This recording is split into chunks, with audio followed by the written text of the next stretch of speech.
Welcome back to another episode of Infidelity Tales Lab. Before we begin, tell us, where in the world are you watching from? Now, let's dive into today's story. Chapter 1. The Mask Falls. Robert Sullivan adjusted his tie in the bathroom mirror of their modest suburban home, watching the reflection of a man who'd perfected the art of invisibility. For 15 years, he played the role of the unremarkable middle manager, the dependable but forgettable husband who brought home a steady paycheck and asked for nothing more than peace. Behind his calm gray eyes lay depths that no one in his current life had ever bothered to explore. The truth was, Robert had been many things before he became Robert Sullivan. Before he'd chosen this quiet life, he'd been someone else entirely. Someone who'd built empires and crushed enemies without breaking a sweat. But that was before he'd met Brenda at a charity gala, where he'd been using an assumed identity to lay low after a particularly brutal business acquisition. She'd been beautiful, charming, and blissfully unaware that the struggling consultant she'd fallen for could buy and sell her father's construction company 10 times over. "Rob, hurry up. We're going to be late for Michael's final fitting." Brenda's voice carried an edge of impatience that had become her default tone over the past 2 years. Their son's wedding was in 3 days, and she'd been orchestrating every detail with military precision, not out of love for their boy, but because this was her moment to shine in front of the family and friends who'd always looked down on her choice of husband. Robert smiled at his reflection. Soon, very soon, the performance would end. Downstairs, Brenda was already in the car, engine running, her manicured fingers drumming against the steering wheel. At 43, she maintained her beauty through expensive treatments that she somehow always found money for, despite their supposedly tight budget. Her auburn hair was styled in soft waves that framed her face perfectly, and her designer dress, another mysterious purchase, hugged her figure in all the right places. Finally, she muttered as Robert slid into the passenger seat. "I swear, sometimes I think you move slow on purpose just to annoy me. Sorry, dear. Just wanted to look presentable for our son's big day." Robert's voice carried the same mild, apologetic tone he'd perfected over the years. The tone of a man who'd been beaten down by life and accepted his place in the pecking order. Brenda snorted. "Presentable, right? Well, try not to embarrass us in front of the Matthews family. Craig's parents already think Michael could have done better in the father department." Craig Matthews. Even thinking the name made Robert's jaw clench slightly, though he kept his expression neutral. Craig was everything Robert pretended not to be: wealthy, confident, successful, and currently having an affair with his wife. Robert had known for 8 months now, had watched and documented every secret meeting, every stolen kiss, every lie that fell so easily from Brenda's lips. The knowledge had been a gift, in a way. It had freed him from any lingering guilt about what he was going to do. "The Matthews family seems very accomplished," Robert said carefully, watching Brenda's face for any telltale signs. There, the slight flush in her cheeks, the way her grip tightened on the steering wheel. "Craig is Michael's best man for a reason," she said, her voice taking on a defensive edge. "He's been a real friend to our son, helped him with connections for his job, been there when—" She trailed off, clearly having almost said too much. "When what?" Robert pressed gently. "Nothing. Just when Michael needed guidance. Male guidance." The implication hung in the air between them, that Robert had somehow failed as a father, that Craig had stepped in to fill the void. Robert nodded slowly, filing away another piece of evidence for the case he was building. Not for any court of law, but for the court of public opinion that would soon sit in judgment of them all. They arrived at the upscale bridal shop, where Michael was having his final tuxedo fitting. Their son stood before a 3-way mirror, looking handsome and nervous in his black formal wear. At 25, Michael had inherited his mother's striking features and his father's subtle intelligence, though he'd never seen past the carefully constructed facade Robert maintained. "Dad!" Michael's face lit up as they entered. Despite everything, Robert felt a genuine warmth for his son. Michael was a good kid who'd simply been influenced by his mother's opinions about his father's worth. "You look great, son." Robert clapped him on the shoulder, noting how Michael had filled out since college. "Sarah's going to be speechless." Thanks, Dad. I just hope everything goes perfectly. You know how important this is to Mom. And there it was, the casual dismissal, the assumption that this day was about Brenda's social standing rather than his son's happiness. Robert had watched this pattern develop over the years, seen how his wife had systematically undermined his relationship with her son, painting him as the weak link in their family chain. Brenda was already chatting with the seamstress about final adjustments, her voice carrying across the shop as she detailed her vision for the perfect wedding photos. She wanted everything to look flawless, wanted the world to see her as the successful mother who'd raised an accomplished son despite her disappointing husband. Mr. Sullivan, a voice interrupted his thoughts. Craig Matthews had entered the shop, looking every inch the successful investment banker in his perfectly tailored suit. At 35, Craig was younger than Robert, but carried himself with the kind of arrogant confidence that came from never having faced real consequences. "Craig," Robert replied with a mild smile, extending his hand. "Good to see you." Craig's handshake was deliberately firm, a small power play that Robert absorbed without reaction. "Likewise. Big day coming up. I hope you're ready for all the excitement." There was something in Craig's tone, a subtle mockery that suggested he knew exactly how little Robert understood about the true nature of the excitement to come. Behind Craig's confident smile, Robert could see the man who whispered sweet lies to his wife, who made promises about the life they'd have together once she finally left her pathetic husband. "Oh, I'm ready," Robert said quietly. "I've been preparing for this day longer than you might imagine."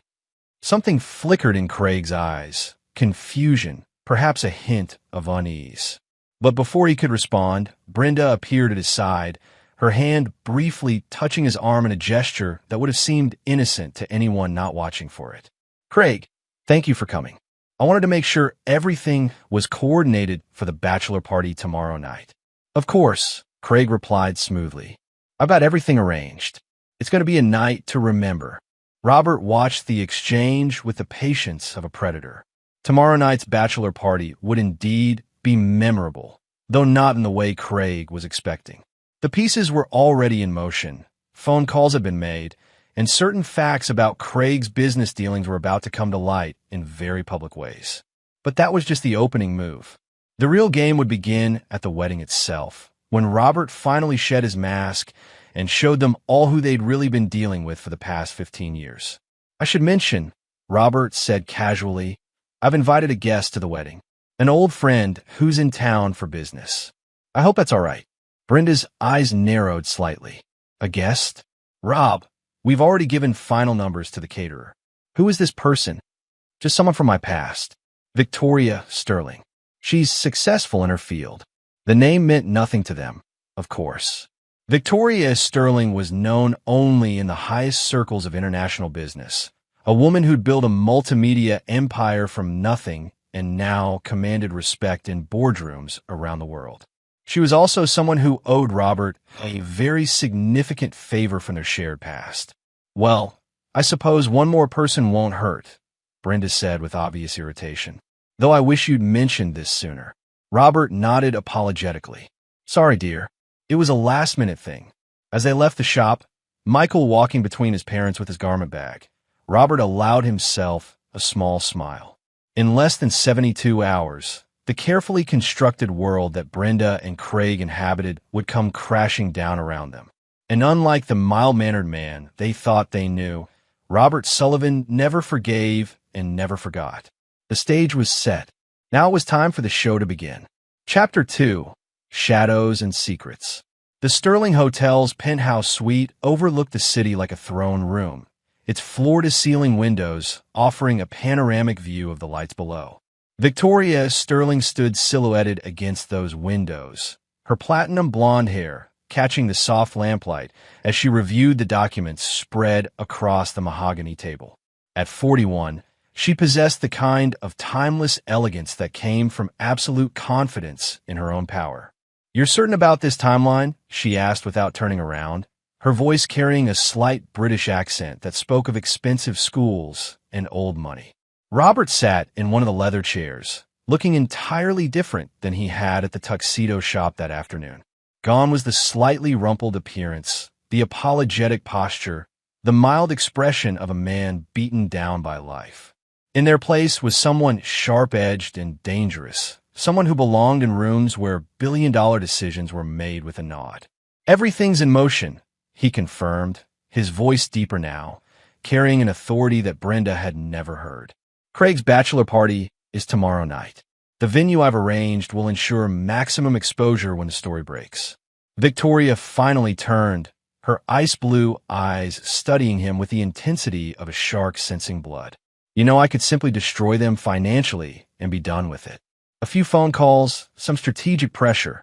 They'd be bankrupted by noon." "Too clean," Robert replied, shaking his head. "They need to understand what they've lost. Brenda needs to see exactly how far she's fallen, and Craig needs to face the consequences of thinking he could take what belongs to me." "And your son?" Robert's expression hardened. "Michael made his choice when he sided with them against me. When he laughed at his father behind my back and called me weak. When he chose Craig as his role model over his own blood." Victoria nodded slowly, understanding the depth of betrayal that went beyond mere adultery. She'd known Robert for 20 years, had watched him build and destroy business empires with the kind of ruthless precision that made him both feared and respected in certain circles. The man who'd chosen to play house in suburbia was still the same person who'd once orchestrated the downfall of 3 Fortune 500 companies in a single quarter. "The timing of my arrival at the wedding will be crucial," she said, moving to pour herself a glass of wine from the bottle chilling on the side table. "Too early, and it loses impact. Too late, and they might have already scattered." 20 minutes after the ceremony begins, Robert specified, "Give them time to settle in, to feel secure. Let Brenda have her moment of triumph when she sees me walk in alone, when she gets to humiliate me in front of everyone. Then you arrive, and everything changes." Victoria smiled, a predatory expression that would have terrified anyone who didn't know her well. "I do love a good entrance. Though I have to ask, are you certain about the nuclear option? Once we go public with our connection, there's no going back to your quiet, suburban life." Robert was quiet for a long moment, considering. For 15 years, he'd lived as Robert Sullivan, mild-mannered middle manager. But before that, he'd been someone else entirely, someone who'd built a shadow empire of legitimate businesses, strategic investments, and carefully cultivated relationships. Someone who'd accumulated enough wealth and influence to disappear completely when the life he'd been living became too dangerous. Meeting Brenda had seemed like providence, a chance to be normal, to have a family, to live without constantly watching over his shoulder. He'd genuinely loved her, had seen in her the possibility of redemption from the darker aspects of his past. But love, he'd learned, was just another weakness to be exploited by those who recognized it. "The quiet life was an illusion anyway," he said finally.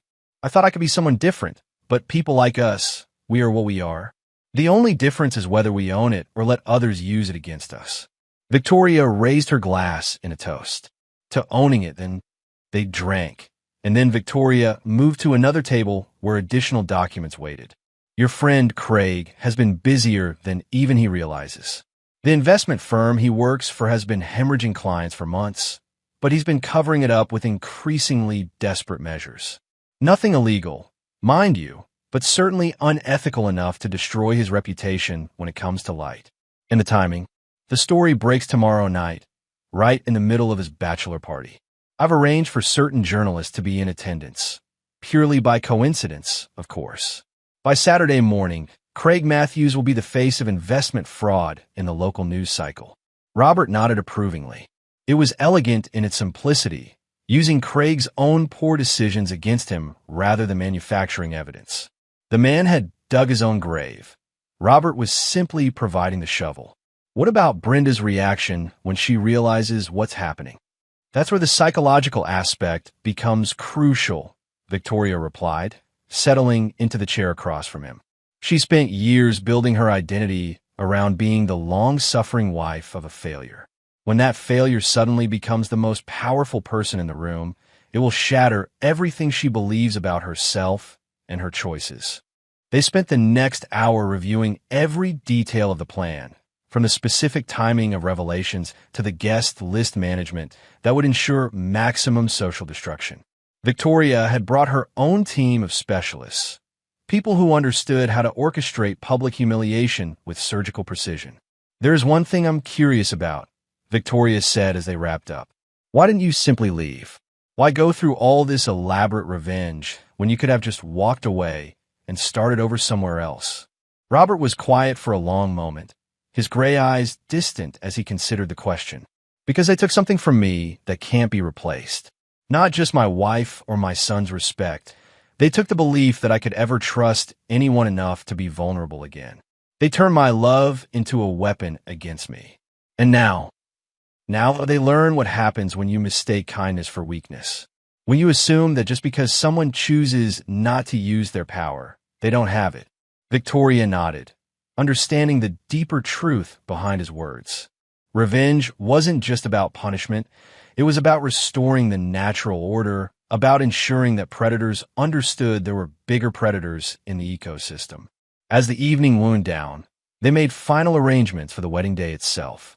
Victoria would arrive with an entourage that would make it impossible to ignore her presence or her obvious wealth.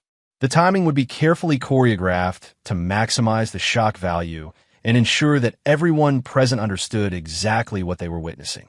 "One last question," Victoria said as she walked him to the door. "After this is over, after they've all paid the price for their betrayal, what then? What does Robert Sullivan do when there's no one left to punish?" Robert paused at the threshold, considering her question. For so long, his life had been defined by the role he was playing, by the careful maintenance of his cover identity.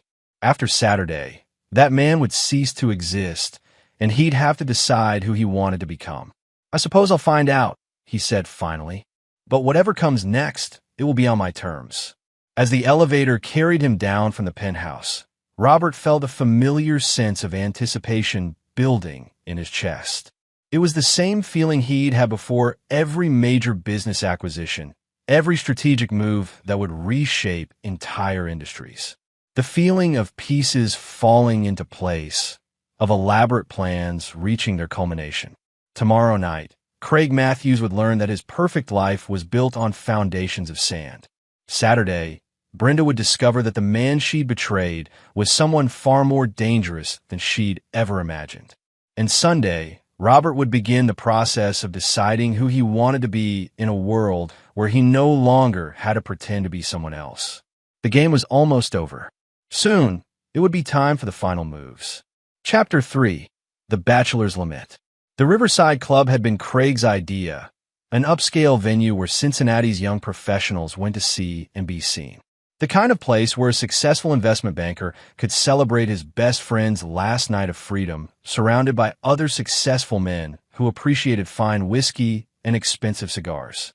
Craig had spared no expense, renting out the private dining room and ensuring that only the city's most eligible bachelors would be in attendance. What he didn't know was that Robert had purchased the club 6 months ago through a shell company, and that every staff member present tonight was on his payroll. Michael Sullivan stood at the center of the celebration, looking uncomfortable in his role as guest of honor. At 25, he'd inherited his mother's social anxiety beneath her polished exterior, and being the focus of attention at events like this always left him feeling slightly fraudulent.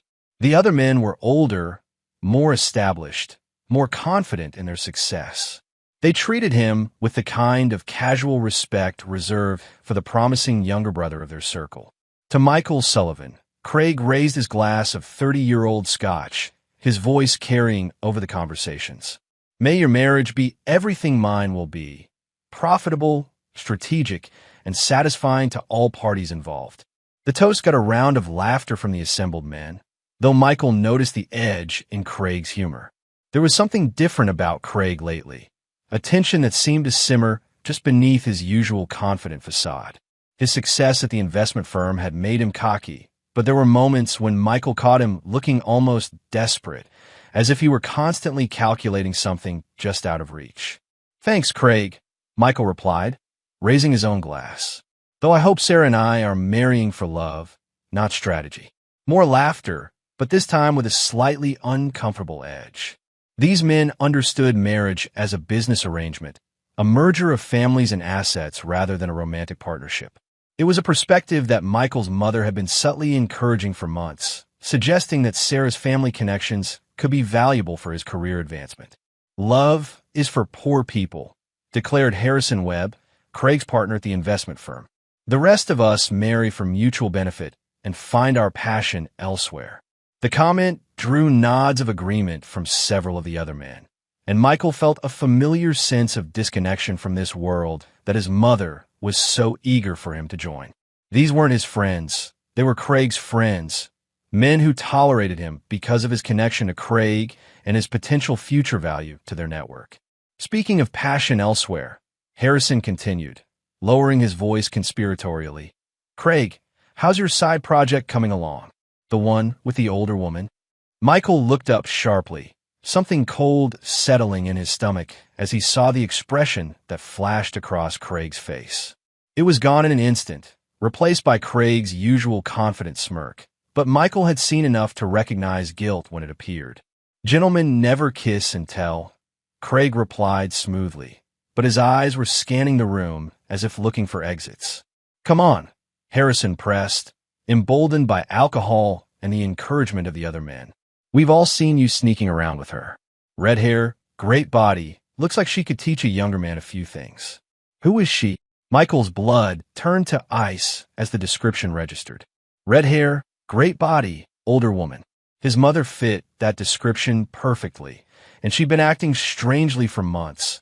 New clothes, mysterious appointments, a general air of excitement that she tried to hide whenever his father was around. "Harrison, you're drunk," Craig said, his voice carrying a warning edge that the other man either didn't hear or chose to ignore. "Drunk, maybe, but not blind. She's married, isn't she? That's why all the secrecy. Come on, Craig, we're all friends here. What's her story?" The room had gone quiet now, sensing drama in the making. Michael found himself standing frozen, his glass halfway to his lips, as a horrible possibility began to take shape in his mind. His mother's new wardrobe, her unexplained absences, the way she looked at Craig during family gatherings, like she was sharing some private joke that excluded everyone else. "Her story," Craig said slowly, his confidence returning as he seemed to make a decision, "is that she's trapped in a marriage to a weak man who can't satisfy her needs. A man who's so pathetic that his own wife comes to me for what she can't get at home." Michael's glass slipped from his numb fingers, shattering on the hardwood floor with a sound that seemed to echo through the sudden silence. Every eye in the room turned to him, and he saw the exact moment when Craig realized what he'd just revealed. "Michael," Craig started, his face going pale. "I didn't mean—" "My mother," Michael said quietly, his voice barely audible. "You're talking about my mother." The silence stretched like a taut wire, ready to snap.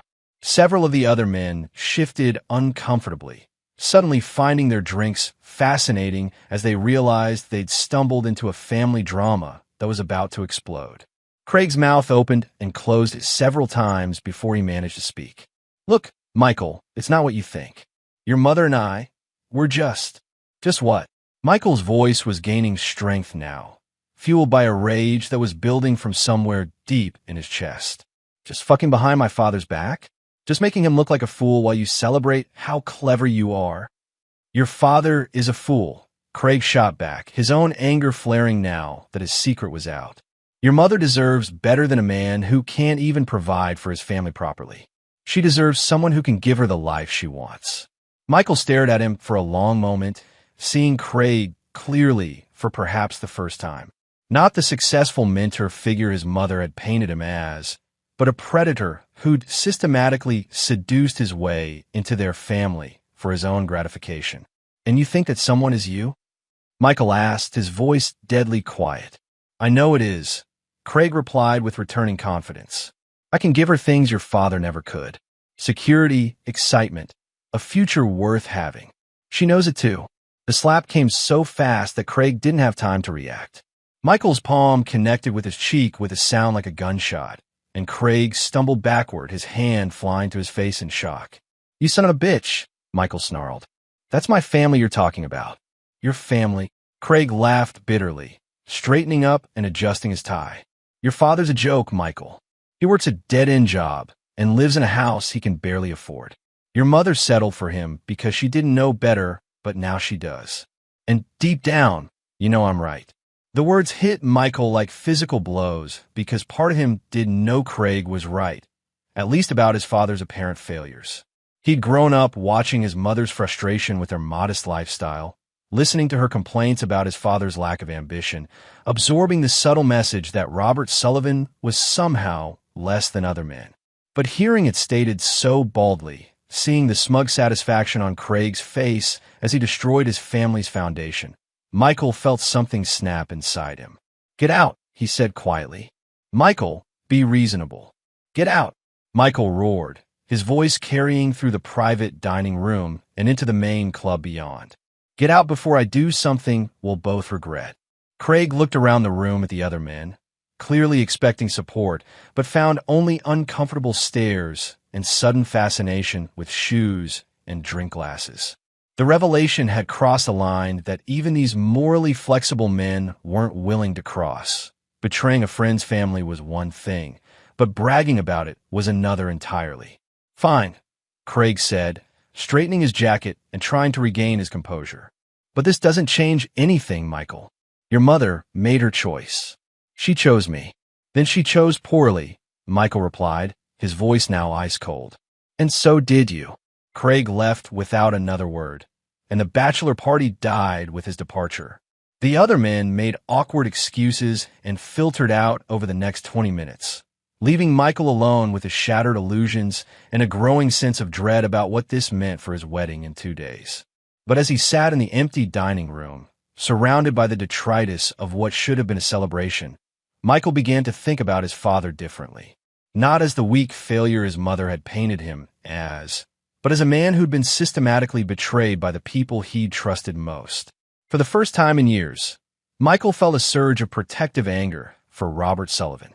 And for the first time in his life, he began to wonder if there was more to his father than anyone had bothered to discover. The bachelor party was over.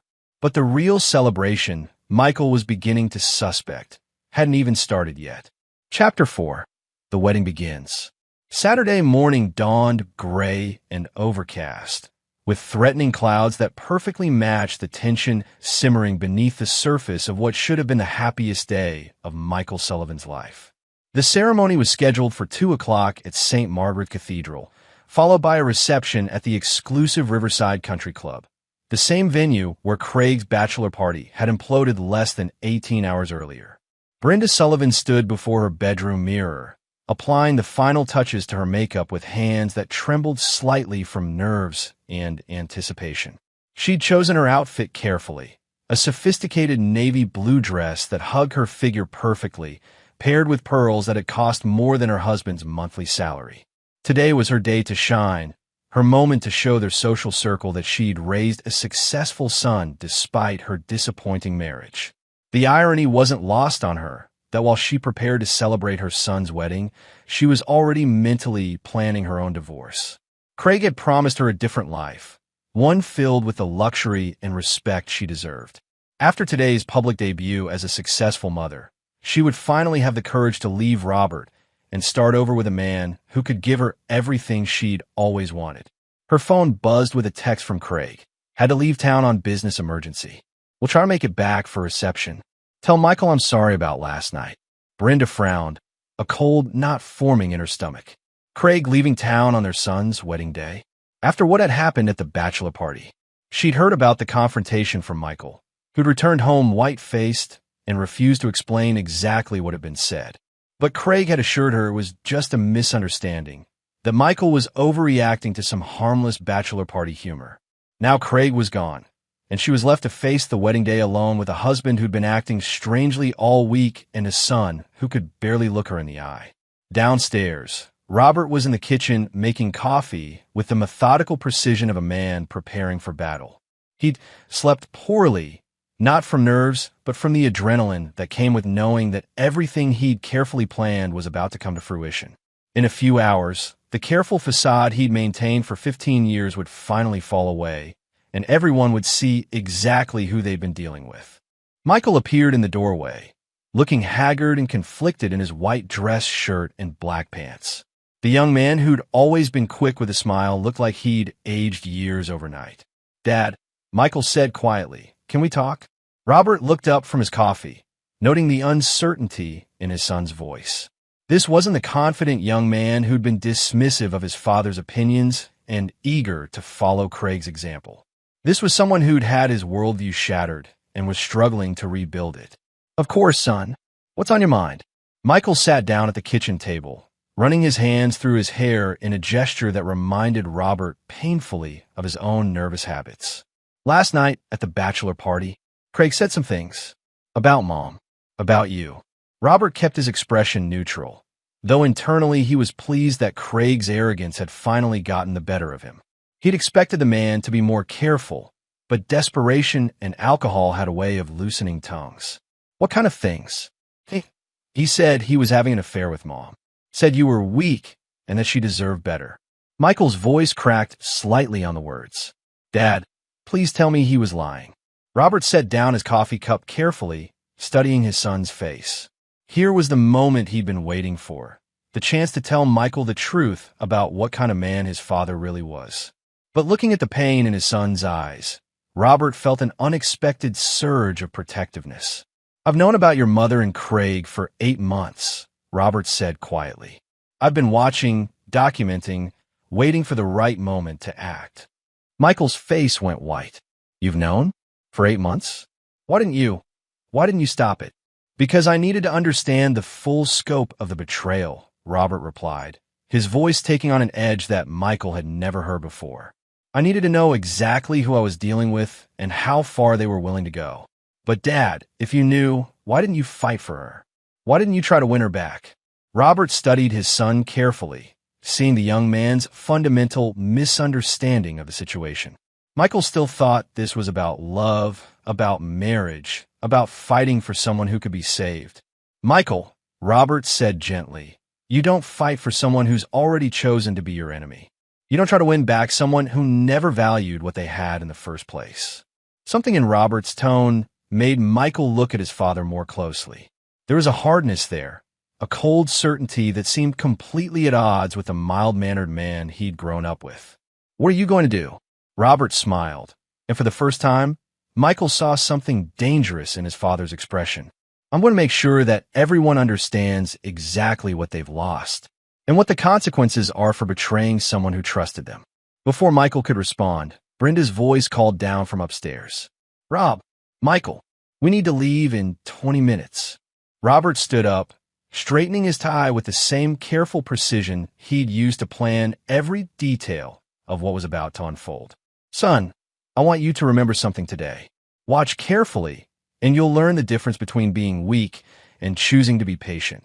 Michael stared at his father, seeing him clearly for perhaps the first time in his life. This wasn't the defeated man his mother had always described. This was someone who'd been waiting, planning, preparing for exactly this moment. "Dad, what aren't you telling me?" Robert paused at the kitchen doorway, looking back at his son with something that might have been regret. "After today, you'll know everything. And then you'll have to decide who you want to be, someone who stands with family or someone who chooses sides based on convenience." As Robert left the kitchen, Michael sat alone with his growing sense that his wedding day was about to become something far more complicated than a simple celebration. Everything he believed about his family, about his future, about the kind of man his father was, had been turned upside down in the space of 24 hours. Upstairs, he could hear his parents moving around, preparing for the ceremony that would unite him with Sarah in marriage. But Michael was beginning to suspect that before this day was over, other unions would be permanently severed, and other truths would be revealed that would change everything he thought he knew about the people he loved. The gray clouds outside were growing darker, and Michael couldn't shake the feeling that a storm was coming that would reshape his entire world. As the Sullivan family prepared to leave for the cathedral, none of them were quite the same people they'd been when they'd woken up that morning. The masks were beginning to slip, and the carefully maintained fiction of their happy suburban life was about to collide with the brutal reality of betrayal, revenge, and the true cost of underestimating a patient man's capacity for retribution. The wedding was about to begin, but the real ceremony, the one that would determine who stood where when the dust settled, was still to come. Chapter 5: The Arrival. St. Margaret's Cathedral was a testament to old-world grandeur, its Gothic spires reaching toward the threatening sky like stone prayers. The afternoon light filtered through stained glass windows, casting colored shadows across the assembled guests who filled the oak pews with the quiet murmur of social anticipation. This was Cincinnati's social event of the season, the wedding of Michael Sullivan to Sarah Hartwell, uniting two families with deep roots in the community's establishment. Robert Sullivan walked down the center aisle alone, his modest gray suit marking him as distinctly out of place among the designer clothing and expensive jewelry that adorned the other guests. Whispers followed in his wake, not of respect or recognition, but of barely concealed pity and social awkwardness. Here was the father of the groom, the man who couldn't even afford a proper tuxedo for his own son's wedding. Brenda had arrived earlier with the wedding party, leaving Robert to make his solitary entrance as she'd planned. She wanted everyone to see the stark contrast between her successful son and her disappointing husband, to understand that whatever Michael had accomplished, it was despite his father rather than because of him. Robert took his assigned seat in the front row, noting the careful way other guests avoided making eye contact with him. To them, he was an embarrassment, the weak link in what should have been a perfect family portrait. He could feel their judgment, their whispered speculation about how someone like Michael had emerged from such unpromising genetic material. Behind him, he heard the familiar voice of Margaret Hartwell, Sarah's mother, speaking in a stage whisper designed to be overheard. "I still can't believe Brenda married that man. Look at him. He can't even manage to look successful at his own son's wedding." Her companion's response was equally audible. "Well, at least Michael takes after his mother. Thank goodness for that. Though I heard even she's finally come to her senses about the marriage." Robert smiled slightly, allowing their casual cruelty to wash over him like background noise. These people had no idea what they were about to witness, no conception that the unremarkable man they were dismissing would soon demonstrate exactly how little their opinions mattered. The ceremony proceeded with traditional elegance. Michael stood at the altar looking handsome but troubled, while Sarah glowed with bridal radiance beside him. Father Morrison's voice carried through the cathedral as he spoke about the sanctity of marriage, about commitment and faithfulness, about the bonds that should never be broken between those who love each other. The irony wasn't lost on Robert as he watched his son pledge eternal fidelity while his wife sat in the second row, checking her phone for messages from her lover who had mysteriously disappeared the night before. As the ceremony reached its midpoint, Robert checked his watch. 12 minutes past 2. In exactly 8 minutes, Victoria Sterling would make her entrance, and everything would change. But first, Robert had his own performance to give. During a pause in the service, he stood up slowly, his movement causing a ripple of attention through the assembled guests. Heads turned, eyebrows raised, as the father of the groom appeared to be preparing to speak without invitation. "Excuse me," Robert said, his voice carrying clearly through the cathedral despite its moderate volume. "Father Morrison, if I may." The priest looked uncomfortable but nodded, clearly unsure how to handle this breach of protocol. Brenda's face had gone white with mortification, while Michael looked on with growing alarm. "I just wanted to say something about marriage," Robert continued, his tone conversational but somehow commanding attention. "About what it means to promise your life to someone, to trust them with your deepest vulnerabilities, to believe that they'll stand by you no matter what." The cathedral was dead silent now. Every guest focused on this unexpected interruption from the man they'd all been dismissing as irrelevant. "My son is making those promises today," Robert said, his eyes finding Michael at the altar. "And I hope he chooses more carefully than some of us have." Brenda half rose from her seat, her face flushed with embarrassment and anger. "Rob, please, this isn't the time." "Isn't it?" Robert asked, turning to look at her directly. "When is the right time to talk about faithfulness, Brenda? When is the appropriate moment to discuss what happens when people break their most sacred vows?" The murmur that ran through the cathedral was electric with tension and anticipation. This wasn't the gentle, defeated man they all expected. This was someone else entirely, someone who commanded attention through sheer force of presence. Perhaps, Robert continued, we should talk about what it means when a wife chooses to share her bed with her son's best friend.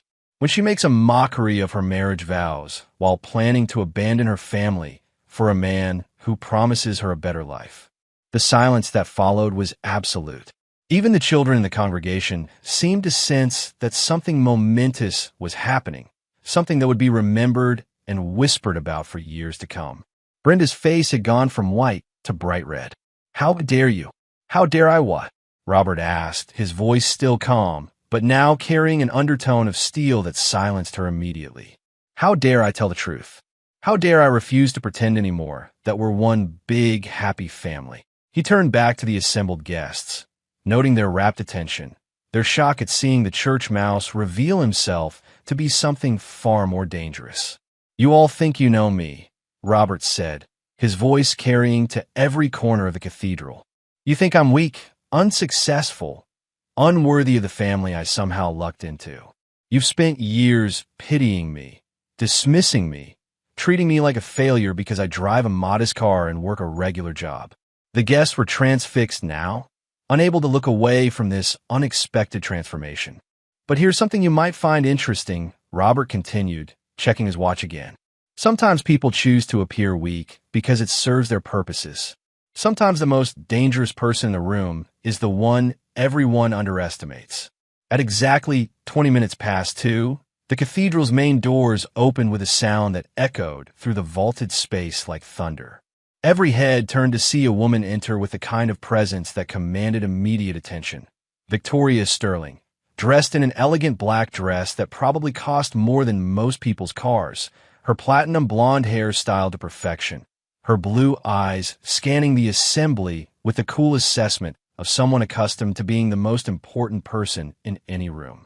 Behind her came an entourage that spoke of serious wealth and power, assistants, security personnel, and a level of sophistication that made the cathedral's previous grandeur seem provincial by comparison.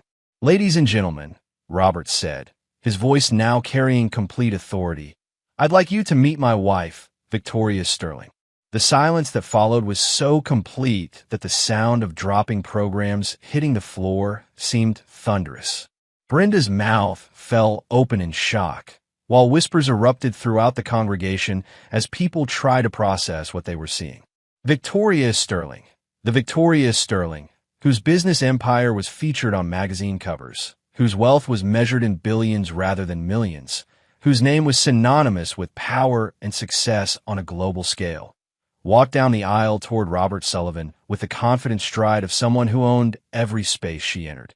"Darling," she said as she reached him, her British accent carrying clearly through the stunned silence. "I'm so sorry I'm late. Business ran longer than expected."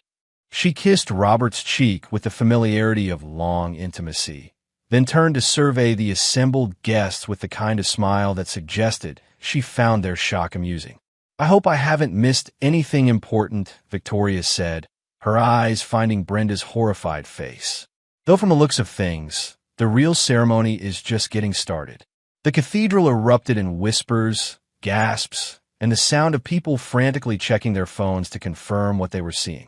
Victoria Sterling, one of the most powerful women in the world, was claiming to be married to the man they'd all written off as a failure. But Robert wasn't finished yet. The game was just beginning, and the final revelation that would destroy Craig Matthews and expose the full scope of the deception was still to come. As Victoria took her place beside him, Robert smiled at the sea of shocked faces and prepared to deliver the blow that would end his old life forever and begin something entirely new. Chapter 6. The Unraveling. The transformation in the cathedral was immediate and absolute. Where moments before Robert Sullivan had been the object of pity and dismissal, he now stood as the center of everyone's desperate attention. Phones appeared throughout the congregation as guests frantically searched for confirmation of what they were witnessing, finding photo after photo of Victoria Sterling at high-level business conferences, charity galas, and international summits. always alone, always identified as one of the world's most powerful unmarried women. Until now. I can see you're all surprised, Robert said, his voice carrying the easy confidence of someone who'd finally dropped a mask he'd grown tired of wearing. I suppose I should explain. Brenda had sunk back into her pew, her face a mask of confusion and growing horror as the implications began to register. If Robert was married to Victoria Sterling, then everything about her understanding of her own life had just been revealed as a lie. 15 years ago, Robert continued, I made a decision to step back from my previous life. I'd been living in a world where success was measured by how completely you could destroy your competitors, where personal relationships were just another form of strategic alliance. I was tired of that existence, tired of being someone who solved problems through intimidation and financial warfare. Victoria smiled beside him, her presence lending credibility to every word he spoke. The guests hung on his every syllable, their previous dismissal replaced by rapt attention. So I created Robert Sullivan, he said, a simple man with a simple job, someone who could live quietly and perhaps find something real in the process. I met Brenda at a charity gala, one where I was using my cover identity to lay low after a particularly intense business acquisition. She was beautiful, charming, and completely unaware of who I really was. That's impossible, Brenda whispered, though her voice carried clearly in the cathedral's acoustics. You can't be. We've been married for 15 years. I would have known. Robert turned to look at her directly, and for the first time, she saw the truth in his eyes. Not the mild disappointment of a beaten-down husband, but the calculating coldness of someone who'd been playing a role for longer than she could comprehend. You knew exactly what you wanted to know, Robert replied. You knew I brought home a steady paycheck, that I didn't interfere with your social climbing, that I was convenient to have around when you needed a husband for appearances. You never bothered to ask deeper questions because you weren't interested in deeper answers. Victoria stepped forward slightly, her voice carrying the crisp authority of someone accustomed to commanding boardrooms full of powerful men. What my husband is trying to say, rather more diplomatically than I would, is that you all chose to see what you expected to see. A successful woman like myself doesn't simply disappear from public view without careful planning and complete trust in her partner's ability to maintain necessary discretions. The pieces were falling into place for some of the quicker minds in the congregation. If Robert Sullivan was really married to Victoria Sterling, then his modest lifestyle hadn't been the result of failure. It had been a carefully maintained cover story that had fooled everyone, including his legal wife. But the marriage license, Brenda said weakly, our wedding, our life together, was perfectly legal but ultimately meaningless, Robert replied without emotion. I needed a cover identity that would stand up to scrutiny, and you needed a husband who wouldn't interfere with your plans. It worked well for everyone until you decided that wasn't enough. Father Morrison, who had been standing frozen throughout this exchange, finally found his voice. Mr. Sullivan, if you're already married, then this ceremony is invalid, yes, Robert confirmed. Though I suspect my son is beginning to understand that this day was never really about his wedding anyway. All eyes turned to Michael, who stood at the altar looking like a man watching his entire world collapse in real time. Sarah clung to his arm, her own face pale with the realization that her perfect wedding had just become the center of a scandal that would be talked about for generations. Dad, Michael said, his voice barely audible. What are you doing? I'm showing you what happens when people mistake patience for weakness, Robert replied. I'm demonstrating the consequences of betraying someone who trusted you enough to be vulnerable. Victoria checked her phone with the casual gesture of someone accustomed to managing multiple crises simultaneously. Speaking of consequences, she said, I'm afraid Mr. Matthews' situation has taken a rather dramatic turn for the worse. She showed her phone screen to the congregation, displaying a news headline that was already spreading across social media. Investment banker Craig Matthews arrested in federal fraud investigation. Clients left destitute as Ponzi scheme collapses. The photograph accompanying the article showed Craig in handcuffs being led from his office building, his face a mask of shock and defeat. It seems, Victoria continued, that Mr. Matthews' investment strategies were rather more creative than his clients realized. The FBI has been building a case for months, and last night's revelations provided the final piece of evidence they needed. Brenda's face went white as the full scope of her situation became clear. Craig wasn't just gone. He was destroyed, facing federal charges that would likely result in decades in prison. The man she betrayed her marriage for, the future she'd planned to escape to, had just evaporated like smoke. "You did this," she whispered, staring at Robert with growing horror. "You orchestrated all of this." "I simply provided certain information to the appropriate authorities," Robert replied calmly. "Information about investment strategies that were based on deception rather than legitimate business practices. The consequences of those strategies were always going to catch up with him eventually. I just ensured that it happened on a timeline that served my purposes." The congregation was in chaos now, guests frantically calling friends and family to share what they were witnessing. Social media feeds exploded with photos and videos of Victoria Sterling at a suburban wedding, of the mysterious transformation of Robert Sullivan, of the destruction of Craig Matthews' carefully constructed life. "But why?" Michael asked, his voice breaking. "Why destroy everything? Why not just leave if you were so unhappy?" Robert looked at his son with something that might have been sadness. Because leaving would have meant letting them win. It would have meant allowing your mother and Craig to believe that they were smarter, more deserving, more successful than the man they betrayed. And it would have meant never giving you the chance to understand what real strength looks like. Victoria placed a gentle hand on Robert's arm, a gesture that somehow conveyed both support and warning. They had achieved their primary objective, the complete destruction of their enemies' lives and reputations. But there was still the question of what came next, of whether there was any possibility of redemption for the relationships that had been sacrificed in the pursuit of revenge. "Michael," Robert said, his voice softening slightly, "you have a choice to make now. You can continue to believe that success is measured by appearances, that strength means dominating others, that family loyalty is conditional on convenience. Or you can choose to build something real with Sarah, something based on truth rather than deception." The young man stood frozen at the altar, caught between his old understanding of the world and the new reality his father had just revealed.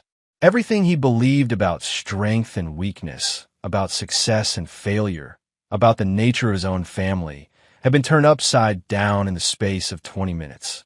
The wedding that was supposed to unite two families had instead exposed the rot at the heart of one of them. But whether that exposure would lead to healing or to further destruction remained to be seen.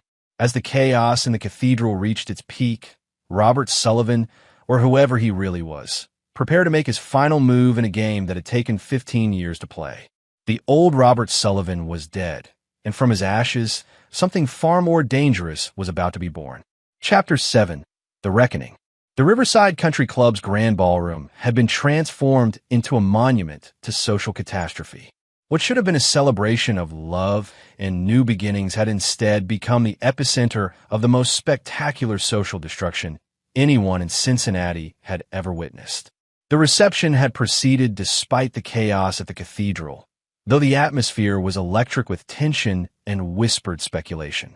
Guests clustered in small groups, phones pressed to their ears as they called friends and family to share details of what they'd witnessed. The story was already spreading beyond the local social circle, picked up by regional news outlets, and beginning to trend on social media. Victoria Sterling's presence had guaranteed national attention. The mysterious marriage of one of the world's most powerful women was exactly the kind of story that captured public imagination. Michael and Sarah sat at the head table looking shell-shocked, their wedding reception transformed into something between a wake and a circus. They'd gone through the motions of the traditional events, the first dance, the cake cutting, the toasts, but everything felt hollow and surreal, as if they were actors in a play no one had bothered to explain to them. Robert stood near the bar, accepting congratulations and questions from guests who had completely reversed their opinions of him in the span of a few hours. Men who had dismissed him as irrelevant now hung on his every word, hoping to establish some connection that might prove valuable. Women who had pitted Brenda for her unfortunate marriage now eyed Robert with calculating interest, wondering what other secrets he might be harboring. But Robert's attention was focused on his wife, who sat alone at a corner table, looking like a woman watching her entire world crumble in real time. Brenda had aged a decade in the past 4 hours, her carefully maintained facade cracking under the weight of public humiliation and the realization that everything she believed about her life had been a lie. Victoria approached the table where Brenda sat, her presence causing nearby conversations to quiet as people strained to overhear what the billionaire might say to the woman who had unknowingly stolen her husband. "Mrs. Sullivan," Victoria said, her voice carrying the crisp politeness of someone discussing an unpleasant but necessary business transaction. "I thought we should have a conversation." Brenda looked up with red-rimmed eyes, her face a mask of defeat and growing desperation. "What more could you possibly want from me? Haven't you done enough?" Victoria sat down across from her, noting the way other guests shifted position to better eavesdrop on their conversation.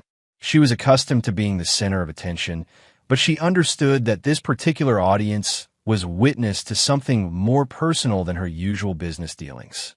"I want you to understand something," Victoria said quietly. "What happened today wasn't about punishing you for falling out of love with your husband. It wasn't even about the affair itself." "Then what was it about?" Brenda asked, her voice barely above a whisper. "It was about the fundamental disrespect you showed for someone who trusted you enough to be vulnerable," Victoria replied. "Robert gave up everything he was to become the man he thought you wanted. He buried his real self so completely that even I sometimes forgot who he used to be." Victoria paused, studying Brenda's face with the clinical interest of someone dissecting a business problem.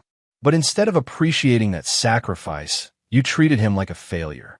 You mocked him to your friends, undermined him with your son, and ultimately betrayed him with someone who saw him as nothing more than a pathetic obstacle to overcome." "I didn't know," Brenda said weakly. "How was I supposed to know who he really was if he never told me?" "Because you never bothered to ask," Victoria replied with cutting precision. "In 15 years of marriage, you never once wondered why a man with Robert's intelligence and strategic thinking ability was content with a modest lifestyle. You never questioned how someone supposedly unsuccessful could be so confident in crisis, so unimpressed by the wealthy men you were so eager to social climb around." The truth of Victoria's words hit Brenda like physical blows. She had never bothered to look beneath the surface, had never wondered about the disconnect between Robert's apparent limitations and his actual capabilities. She'd seen what she expected to see and never questioned whether her expectations might be wrong. "What happens now?" Brenda asked, and Victoria could hear the desperation in her voice, the realization that her affair partner was facing federal prison time, that her reputation was destroyed, that her comfortable life was evaporating before her eyes. "Now you learn what it means to face the consequences of your choices," Victoria said, standing up from the table. "Robert has been more than generous in his arrangements for you. The house will be yours, along with enough money to maintain a modest lifestyle. But your days of luxury, of social climbing, of treating other people as disposable, those days are over." As Victoria walked away, Brenda sat alone with the wreckage of her life spreading around her like debris from an explosion. The guests who had once treated her with social respect now looked at her with a mixture of pity and fascination, like observers at a traffic accident who couldn't look away from the carnage. Across the ballroom, Michael finally approached his father, his face a mixture of anger, confusion, and reluctant admiration. "I need to know something," Michael said without preamble. "When you were playing this role, when you were pretending to be someone else, was any of it real? Did you ever actually love us, or were we just part of your cover story?" Robert looked at his son carefully, seeing the pain beneath the anger, understanding that his answer would determine whether there was any possibility of salvaging their relationship. "Everything about my love for you was real," Robert said quietly. "The role I played, the life I lived, the sacrifices I made, they were all authentic expressions of how much I wanted to be the father you deserved." "But you lied to me," Michael said. "For my entire life, you've been lying about who you are." "I simplified who I was," Robert corrected. "I chose to emphasize certain aspects of my personality and suppress others. The man who taught you to ride a bike, who helped you with homework, who sat up with you when you were sick. That was the real me. It just wasn't the complete me. Michael struggled with this distinction, understanding intellectually that his father had made sacrifices, but emotionally reeling from the deception. And Mom? Did you ever really love her? Robert was quiet for a long moment, considering how to answer truthfully without destroying his son's last illusions about his family. I loved who I thought she was, he said finally. I loved the woman who seemed to value kindness over status, who appeared to want a genuine partnership rather than a social accessory. But that woman, I now realize, was as much of a performance as the man I pretended to be. So what happens to us? Michael asked. To our family? Robert looked across the ballroom at Sarah, who was watching their conversation with obvious concern for her new husband's emotional state. You build something real, Robert said. You learn from the mistakes your mother and I made. You choose honesty over convenience, authenticity over appearance, loyalty over opportunity. Michael followed his father's gaze to his wife, seeing her clearly for perhaps the first time that day. Not as a social prize or a career asset, but as a person who deserved better than to be married to someone carrying the toxic patterns he'd inherited from his parents' dysfunctional relationship. Will I see you again? Michael asked. Or are you disappearing back into whatever world you came from? Robert smiled, and for the first time that day, Michael saw something genuine and unguarded in his father's expression. I'm not going anywhere, but the next time we meet, it will be as equals. Two men who understand that real strength comes from choosing to be vulnerable with the right people, not from dominating those who trust you. As father and son stood together in the ruins of what had once been their family, surrounded by the debris of shattered illusions and destroyed reputations, something new began to take shape between them. Not the relationship of disappointed son and failed father, but something more honest and potentially more valuable. The old Robert Sullivan was dead, killed by his own hand in front of 300 witnesses. But from his ashes, something more authentic was beginning to emerge, something that might, with time and effort, prove worthy of the trust he'd lost and the love he'd never stopped wanting to deserve. The game was almost over. Now came the harder work of learning how to live without masks, without deception, without the comfortable lies that had sustained them all for far too long. Chapter 8. Aftermath. 3 months after the wedding that had become Cincinnati's most talked about social event, the aftermath continued to ripple through the community like aftershocks from an earthquake. The story had grown beyond local gossip into a case study discussed in business schools and psychology programs. A perfect example of how completely people could misread those around them when they relied on assumptions rather than observation.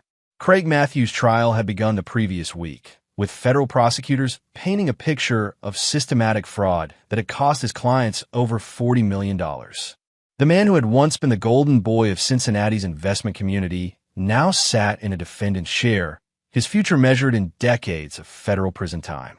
The last of his appeals had been exhausted, and his attorney had begun discussing plea bargain arrangements that might reduce his sentence from life-destroying to merely career-ending. Brenda Sullivan, she had kept the name despite the annulment of her marriage, lived quietly in the modest house that Robert had allowed her to keep. The divorce settlement had been surprisingly generous, providing her with enough money to maintain a comfortable but unremarkable lifestyle. The woman who had once dreamed of luxury and social prominence now shopped at discount stores and avoided the country club events where she'd once reigned as a minor queen. She'd aged dramatically in the months since the wedding, her hair showing gray roots that she could no longer afford to have professionally maintained, her wardrobe reduced to simple clothes bought off the rack rather than custom-tailored pieces. But perhaps more significantly, she'd begun to display a kind of quiet humility that was entirely new to her character. The humility of someone who had learned the hard way that her understanding of the world had been fundamentally flawed. The phone calls from old friends had stopped after the first month. The invitations to social events had dried up even faster. Brenda had become a cautionary tale, a reminder of what happened when people confused appearance with reality, when they betrayed those who trusted them most. But solitude had given her time to think, to examine her choices and motivations with a clarity that had been impossible when she was focused on maintaining her social position. For the first time in years, she was beginning to understand the difference between being loved and being tolerated, between genuine respect and social convenience. Michael and Sarah had moved to Portland, where Michael had found work with a technology startup that valued innovation over connections. The distance from Cincinnati had been necessary, both for their own emotional healing and to escape the constant reminders of the scandal that had defined their wedding day. Their marriage was stronger for having survived the chaos, though it had required brutal honesty about their motivations and expectations. Sarah had been forced to confront her own tendency towards social climbing, while Michael had to examine the ways he'd absorbed his mother's values without questioning them. They spoke to Robert regularly, video calls where he appeared relaxed and genuinely happy in ways Michael had never seen during his childhood. The man who had once seemed burdened by his ordinary life now carried himself with the easy confidence of someone who no longer had to pretend to be anyone other than himself. Victoria Sterling had returned to her public life with characteristic efficiency, though now she was photographed with Robert at high-profile events where his presence generated significant speculation about their relationship history. Business magazines ran articles analyzing their partnership, trying to understand how such a powerful woman had managed to maintain a secret marriage for over a decade. But for all the public attention, Robert seemed more interested in private redemption than public vindication. He'd established a foundation that provided financial assistance to families destroyed by investment fraud, a direct response to the damage Craig's schemes had caused to innocent victims. The work gave him a sense of purpose that had been missing during his years of suburban anonymity. On a gray October afternoon, Brenda sat in the kitchen of her modest house, staring at a letter that had arrived that morning. Robert's handwriting was unmistakable, though she hadn't seen it in months. Her hands trembled slightly as she opened the envelope, unsure what to expect from the man whose life she'd helped destroy and who had returned the favor with devastating precision. Brenda, the letter began, I've been thinking about forgiveness lately. Not the kind of forgiveness that excuses behavior or pretends that betrayal doesn't matter, but the kind that allows people to move forward without being forever defined by their worst moments. She paused in her reading, surprised by the tone. She'd expected anger, gloating, perhaps a final twist of the knife that had already cut so deeply. Instead, she found something that sounded almost like compassion. I want you to know that I understand how easy it was to underestimate me, the letter continued. I spent 15 years deliberately making myself appear weak and unsuccessful. I gave you every reason to believe that you'd married beneath your potential, that you deserve something better than what I seemed to offer.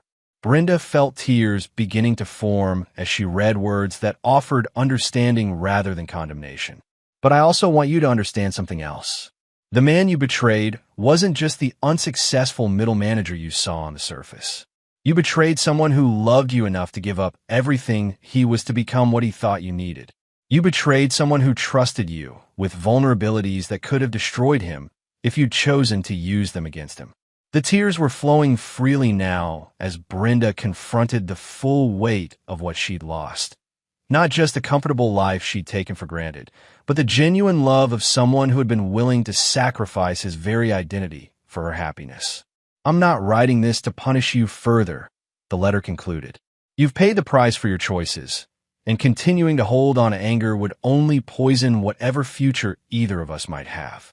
I'm writing to tell you that while I can't forgive the betrayal, I can understand the woman who made those choices. And I hope that understanding that might help you forgive yourself enough to build something authentic with whatever time you have left. The letter was signed simply Robert, with no indication of his current name or status, no reminder of the power he'd reclaimed or the life he'd returned to. Just the signature of a man who had chosen to be generous in victory rather than cruel. Brenda sat in her quiet kitchen for a long time after reading the letter, mourning not just the marriage she destroyed, but the person she'd been when she destroyed it. The woman who had been so focused on social status that she'd missed the extraordinary man living in her own house. The woman who had been so convinced of her own superiority that she'd never bothered to look beneath the surface of the life she'd been given. But perhaps, she thought as she carefully folded the letter and placed it in the drawer where she kept her most important documents. It wasn't too late to become someone different. Someone who valued substance over appearance, authenticity over status, genuine connection over social convenience. The woman who had once dreamed of escaping her ordinary life was beginning to understand that ordinary lives, lived with integrity and genuine love, might be the most extraordinary thing of all. The reckoning was complete. Now came the harder work of learning how to live with the consequences, how to build something real from the ashes of what had been destroyed, and how to find meaning in a world where all the comfortable illusions have been stripped away. For all of them, the game was finally over. The real work of living could finally begin. Chapter 9, New Beginnings. 2 years after the wedding that had redefined what it meant to underestimate someone, Robert stood on the terrace of his Manhattan penthouse, watching the sun set over Central Park. The city spread out below him like a vast circuit board, each light representing lives and stories and dreams that continued despite the drama that had once consumed his own world. Victoria emerged from their study, carrying 2 glasses of wine and wearing the satisfied expression of someone who had just concluded a particularly profitable business negotiation. Their marriage, their real marriage, conducted in a private ceremony attended only by a handful of close friends, had settled into the kind of comfortable partnership that came from mutual respect and shared understanding of what it meant to wield power responsibly. "The Portland project is approved," she announced, settling into the chair beside him. "Michael's company will get the funding they need to expand into sustainable technology development." Robert smiled, pleased that his son's new venture would succeed on its own merits rather than family connections. Michael had proven himself capable of building something genuine and valuable, free from the toxic influence of social climbing and status obsession that had defined his mother's approach to life. "How's Sarah handling the pregnancy?" Victoria asked, noting the email notification on Robert's phone. "Better than Michael is handling the pregnancy," Robert replied with genuine amusement. He called 3 times yesterday, asking about cribs and car seats, and whether they should move to a different neighborhood with better schools. The prospect of becoming a grandfather filled Robert with an unexpected sense of completion. This child would grow up knowing who he really was, would never have to discover that his family had been built on lies and performance. It would be a chance to start over, to build relationships based on truth rather than carefully maintained fiction. A soft chime indicated an incoming video call, and Robert's tablet screen lit up with Michael and Sarah's faces. Sarah was visibly pregnant now, glowing with the health and happiness of someone who had found her place in the world. "Hey, Dad," Michael said, his use of the title carrying a warmth that had been missing for years. "We wanted to tell you the news in person. Well, as close to in person as we can manage." "The ultrasound showed it's a girl," Sarah added, her excitement bubbling over. "We've been talking about names, and we were wondering—" "We'd like to name her Victoria," Michael said, glancing at the woman beside his father. "If that's okay with you, Victoria. We thought it would be nice to honor the woman who helped Dad find his way back to himself." Victoria's composure cracked slightly, revealing genuine emotion beneath her usual controlled exterior. I would be honored," she said quietly. After the call ended, Robert and Victoria sat in comfortable silence, watching the city lights strengthen as darkness fell. So much had changed since that chaotic wedding day when he'd finally shed the mask he'd worn for 15 years. The suburban life that had once felt like a prison had given way to something more authentic and ultimately more satisfying. "Any regrets?" Victoria asked, noting the contemplative expression on his face. Robert considered the question carefully. The easy answer would be to say he regretted nothing, that everything had worked out exactly as he'd planned. But the truth was more complicated than that. "I regret that it took me so long to understand that love without honesty isn't really love at all," he said finally. "I regret that I thought I could build something real on a foundation of deception, even if the deception was well-intentioned." "And Brenda?" Robert was quiet for a moment, thinking about the reports he received about his former wife's new life. She'd started volunteering at a women's shelter, helping other women rebuild their lives after leaving abusive relationships. The work seemed to have given her a sense of purpose that had been missing during her years of social climbing. "I regret that she never got the chance to know who I really was," he said. "I think she might have been different if I'd trusted her with the truth from the beginning." Victoria nodded, understanding the complexity of his feelings.